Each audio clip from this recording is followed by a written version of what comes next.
Hi guys, Bran here, and welcome to another video. Today we're going to be talking about the PTB, the 8.1. Oh yeah, I got it right. The 8.10 thoughts about the player test beta. There's a lot of spicy stuff that went through. Most of it is pretty good, but there's some stuff that are some worry points that I have that I will discuss. So let's not rant too much. Let's go ahead and get into it. So first, there's the drop of a paragraphed survivor, so somebody by themselves, no map, no killer, and that being Croft, which is, you know, if you're in the DB space, you know, they got leaked a while back, and then Eurogamer accidentally leaked it as well. So you probably already knew this was coming, but Croft is a very, very good model, very classic character in gaming and popular in general. The perks that came with this character are some pretty cool, some useless, and some kind of worrisome. The cool one that's really neat is Finesse. This one is while you're healthy, your vaults are 20% faster, but goes on cooldown for 30 seconds after performing a Vast Vault. This is pretty strong. It even comes with its own animation that comes with it, which is really neat. Like, she literally like vaults herself over, which is really cool. I like when they add extra flourishes to perks that have like specific animations and stuff, like potential energy. It's just neat, and it makes your gameplay of Survivor a little bit less monotonous because, you know, Survivors are essentially all just one character with multiple skins, so it makes things feel a little different, a little unique, which is really cool. My only thing is this is really good and really strong, at least with like Dark Arrogance, which is kind of like the inversion of this perk. Dark Arrogance extends blinds and stuns for killer in exchange for just having a faster vault. So I kind of wish that there was a little bit more of a even trade here, because it seems just kind of like good for no reason. So we'll see. Hardened is probably the loser perk to come out of this. There's kind of no reason to really run Hardened. Whenever you unlock a chest or bless a totem, the perk activates. Anytime you scream, you reveal the killer's aura instead, which I don't understand. Why would you run this over Calm Spirit? Like, it helps with info and aura, but like, I don't know. It just feels like redundant when Calm Spirit exists. The final perk, and the one that I probably am worrying about the most, is Specialist. Each time you open or rummage a chest, you gain 1 token up to 3. And when you do a great skill check on a gen, this reduces the maximum progress by 4. So it's essentially kind of like a little diet BNP that you charge just by opening and rummaging through chests. I thought initially that this perk would not be a big deal, because I tried running it, and there were some games where I'm just like, oh, I just couldn't find a chest and I didn't get value. But I ran it with appraisal, and I started getting consistent value by finding chests, opening it, and then rummaging, and then just essentially getting a free BNP on multiple gens all the time, which was very gross. And that was just me. I was just playing solo queue today. I did not play with a group of people, so I can't imagine what a group like a Swift would do with this. I'm still tremendously puzzled that the behavior decided to say, okay, slow down across the board need to be nerfed, but we're not only going to not adjust the currently existing gen rush aspects of the game, we're actually going to continue to add more. And I don't know why. Bardic Inspiration has already served as, despite, you know, on the surface being a meme perk, actually has a lot of really good use and is really strong. So adding another one is just like, what are we doing? I was already confused when we adjusted one side of the coin, but not the other. But now we're just continuing to make the other side more diverse and stronger. So I don't know why we're doing that, but hey, hopefully I'm wrong about this. There were a lot of killer perk updates. Mostly it seemed to be the theme was which perks have way too long of a cooldown. So a lot of cooldowns have been reduced. I tried using some of these, and I didn't really feel like I was like, wow, this perk is totally worth using now. The only one that I really liked was Oppression, because Oppression used to have a tremendously long cooldown at 80 seconds, which is almost the full length of a gem, but now it's only 40 seconds. So when I tested Oppression today, I had a lot of fun with it, especially with Surveillance. You can now see which gens get regressed, and if they unregress them. Like, it was just a nice combo. I really liked it a lot. It might be more worth running in tandem with other kick perks. Everything else, though, is kind of like meh at best, especially machine learning. Like, the problem with machine learning was not that the effect was not strong enough, it was just that the effect was super hard to trigger. So instead of making the effect easier to trigger, they just increased the duration of the effect, that being a haste undetectable. So I don't know why we did that. There were also Survivor perk updates that came through with this. A lot of the healing stuff I actually didn't really see. Mostly I just kind of saw Iron Will. I heard people worry about Resurgence, but I didn't really see it in like any of my Survivor games. I don't know if they're just like not as good as people were worried about, or if people are just more obsessed with running the new Laura perks, but I said Lara. Oops. I'm gonna get taken to the cleaners for that one. Yeah, I just saw a lot of people running Iron Will and nobody really trying Empathetic Connection or Resurgence or anything like that. So, The one I did see run a lot was Babysitter, and I ran this myself, and I didn't get a tremendous amount of value out of this, but there were times when Babysitter was run on me where I just barely made it out of a chase just because I had the extra haste that lasted a long time. I think that this perk, when run with the right conditions, could be kind of really strong.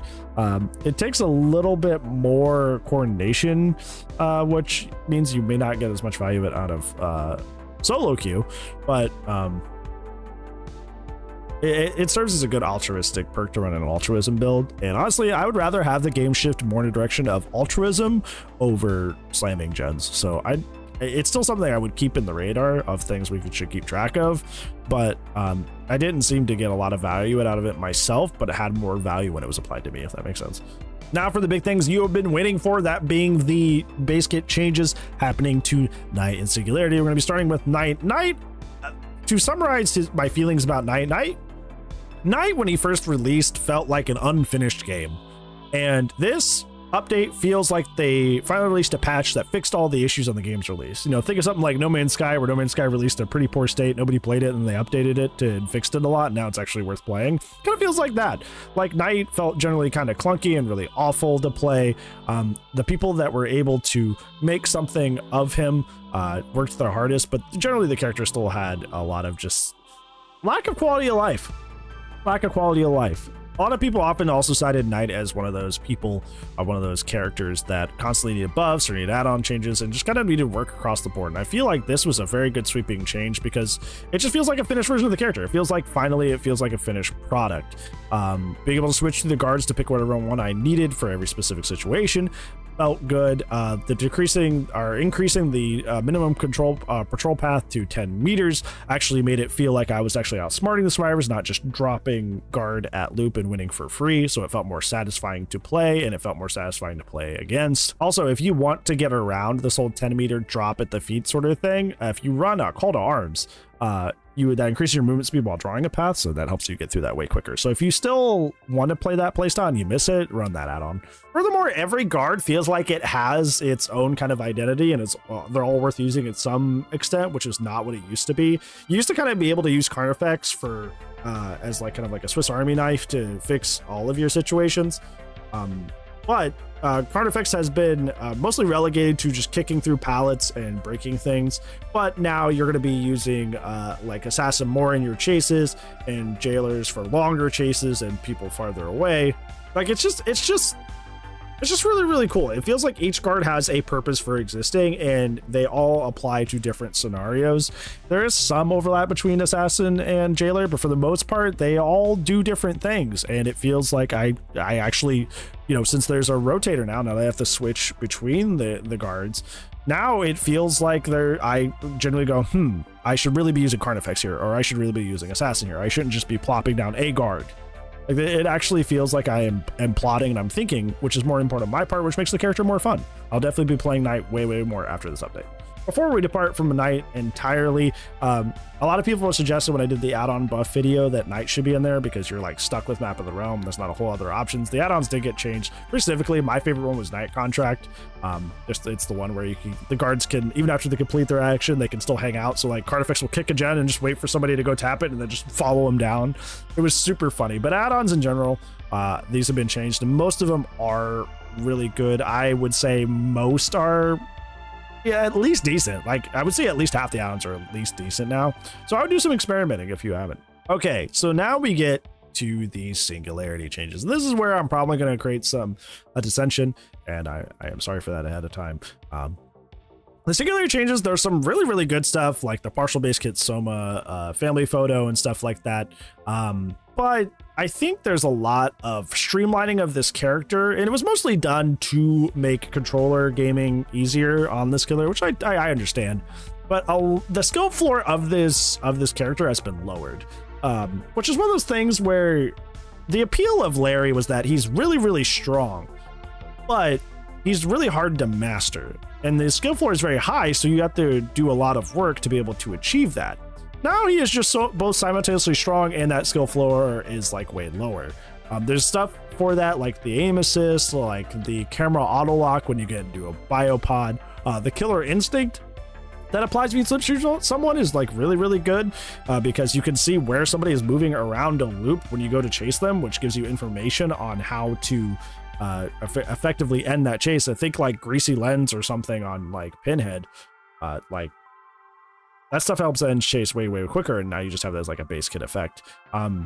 That in addition to like the wake up time near a hook survivor is all the way down to like 1.5 seconds. Like there's a lot about this killer that just kind of like happens now, and it's just like there's a lot that just kind of like plays itself to a certain extent.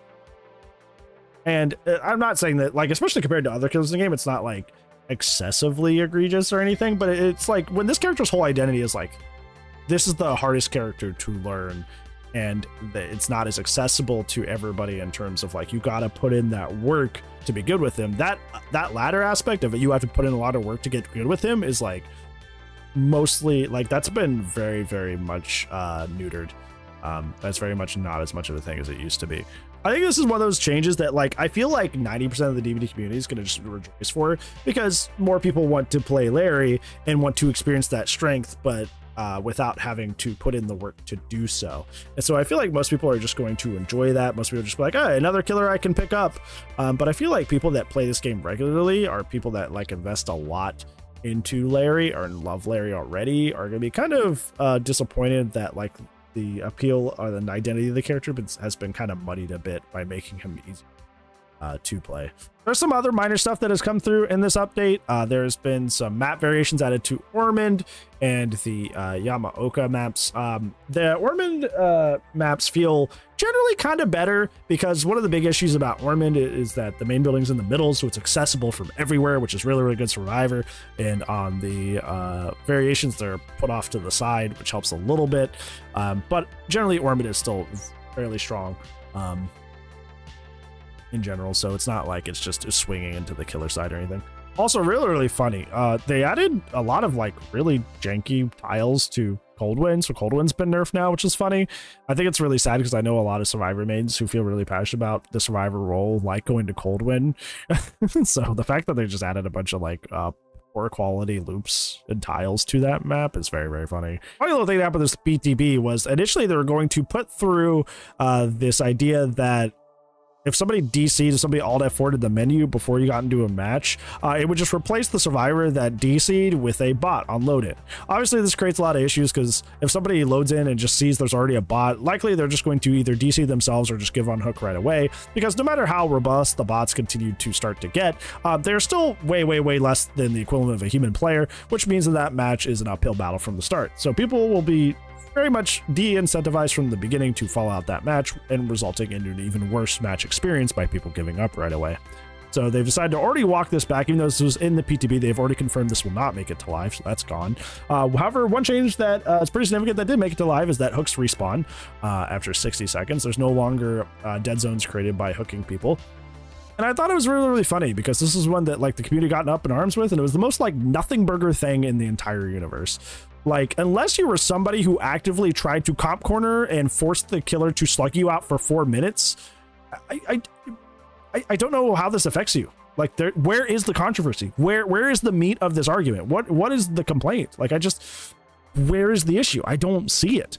Like, that you're telling me that forcing a comp corner play is healthy for the game. You're telling me that even if this goes your way and a killer successfully downs you, which means they earned the down, and you deny it to them for no other reason than just you walked somewhere, you went to a certain part of the map, like, that's it? That's enough? That should be enough to just like deny them their hook because you ran somewhere in specific. Like, I don't get that. It feels like the most like empty conversation ever. Like, people were saying some really wild out there stuff in the community, like, oh well, pallets should respawn then too. Like, what? Hooks don't work that way. Hooks are not the opposite of pallets. They're not resources that you should theoretically have to worry about using up, because that's just something that happens when you successfully sacrifice somebody. Like that they're not the that's not the same thing. They're not equivocal. So I don't know. It feels wild that people freaked out about that. It just feels like there's nothing to it and people made a mountain out of a molehill. Yeah, that's how I feel about the player test beta. All in all, mostly a really good change. If I could give it a grade, I'd give it like an A- or a B+. Like it's fairly good. There's some things I'm worrying about, but the things that I worry about are fairly minor. So all in all, mostly great. What do you guys think about the PTB, or is there anything you're worried about, or the takes that you want to be like, bro, that was so cringe, I can't believe you said that? Let me know down in the comments below. Other than that, that's gonna be it for today's video, friends. Thank you so much for watching. Other than that, I will see you tomorrow for tomorrow's video. But if I do not, I will see you when I see you. Goodbye.